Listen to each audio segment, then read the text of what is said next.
Niekada nebūčiau pasiekęs tiek, jei ne. Jei nesėkmė ir darbas. Nebūčiau įdėjęs tiek sunkaus darbo. Mano tėvai ir turbūt pirmas treneris, kuris mane atvedė į krepšinį.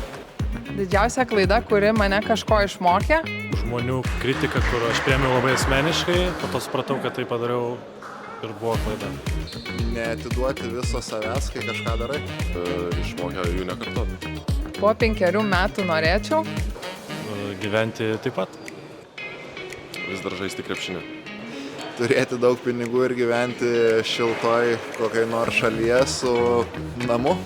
Mano kasdieninis ritualas prieš svarbų startą. Dvigubas espreso.